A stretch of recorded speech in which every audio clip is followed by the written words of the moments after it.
আসসালামু আলাইকুম রহমতুল্লাহ বরকাত। আজ 21শে ডিসেম্বর 2025 হাজার শারদিল্লাহ তালান 11তম বার্ষিক পুরুষ শরীফ।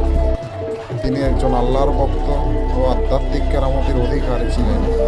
তিনি 2024 সালের এই দিনে মহান রব্বুল আলামিনের ডাকে সাড়া দিয়ে ভক্তদের ছেড়ে পরপারে চলে যান। তিনি একজন কোরআন হাফেজ ছিলেন। তিনি মজুব ছিলেন সবসময় আল্লাহর জিকিরে।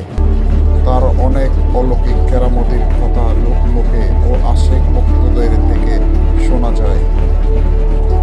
জীবনের কঠিন সমস্যার সমাধান, রোগ মুক্তি, মানব সমাধান হতো। তাহার নিজ বাড়ি ছিলেন ফটিকছড়ি উপজেলায়। তার একটি আস্তানা শরীফ আছে চকুরিয়া সিরিঙ্গাতে। মোহরায় তার মাজার শরীফ অবস্থিত। প্রতি বছর এই দিনে গরু, মহিষ ও ছাগল জবাই হয় এবং রাতে তবুকের ব্যবস্থা থাকে। দূর দূরান্ত থেকে এই দিন জিয়ারতের উদ্দেশ্যে হাজার হাজার ভক্ত এজার শাহ মাজারে আসেন জিয়ারতের উদ্দেশ্যে।